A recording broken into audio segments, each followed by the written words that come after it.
പിതാവിന്റെയും രണ്ടാനമ്മയുടെയും കൊടിയ മർദ്ദനത്തിന്റെ വിവരം സ്വന്തം കൈപ്പടയിലൂടെ ലോകത്തെ അറിയിച്ചു 4ാം ക്ലാസ്സുകാരി. നമസ്കാരം, കൊട്ടാരക്കര മീഡിയയിലേക്ക് സ്വാഗതം. എനിക്ക് അമ്മയില്ല കേട്ടോ, എനിക്ക് രണ്ടാനമ്മയാണ്. എൻ്റെ വാപ്പിയും എന്നോട് ക്രൂരതയാണ് കാണിക്കുന്നത്. എനിക്ക് സുഖമില്ല സാറേ, വിഷം തന്ന് കൊല്ലുമെന്നാണ് വാപ്പി പറയുന്നത്. ആ നോട്ട് ബുക്കിന്റെ താളിൽ 4ാം ക്ലാസ്സുകാരി കുറിച്ച ഉള്ളുലയ്ക്കുന്ന തീരാ നോവിന്റെ വരികൾ. ഫുൾ സ്റ്റോപ്പ് ഇല്ലാത്ത ദുരിതങ്ങളുടെ തുടർച്ചയായിരുന്നു ആ കുരുന്നു ജീവിതം. വിറയാർന്ന വിരലുകളിൽ നിന്ന് വാർന്ന അക്ഷരങ്ങളിൽ അത് തെളിഞ്ഞു കാണാം. 4ാം ക്ലാസ് വിദ്യാർത്ഥിനിക്കേറ്റ പിതാവിന്റെയും രണ്ടാനമ്മയുടെയും കൊടിയ മർദ്ദനത്തിന്റെ വിവരം ആ താളിലൂടെ പുറം ലോകമറിഞ്ഞു. ഒടുവിൽ സ്കൂൾ അധികൃതരുടെ മൊഴിയിൽ നൂറനാട് പോലീസ് കേസെടുത്തു. പിതാവ് ആദിക്കാട്ടുകുളങ്ങര കഞ്ചിക്കോട്ട് പൂവണ്ണം തരത്തിൽ അൻസാർ, രണ്ടാം ഭാര്യ ഷെഫീന എന്നിവർക്കെതിരെയാണ് കേസ്. ആദിക്കാട്ടുകുളങ്ങരയിലെ സ്വകാര്യ സ്കൂളിലാണ് കുട്ടി പഠിക്കുന്നത്.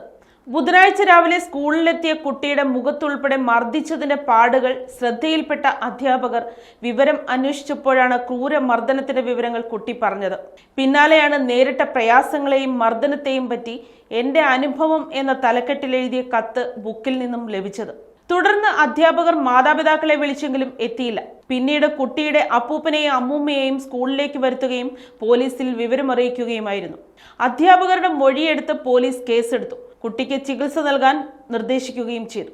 കുട്ടിയെ പ്രസവിച്ച് 7 ദിവസം കഴിഞ്ഞപ്പോൾ മാതാവ് മരിച്ചു. തുടർന്നാണ് പിതാവ് 2ാം വിവാഹം കഴിച്ചത്. 1 മാസം മുൻപും രണ്ടാനമ്മ ക്രൂരമായി മർദ്ദിച്ചിരുന്നതായി കുട്ടി പറയുന്നു.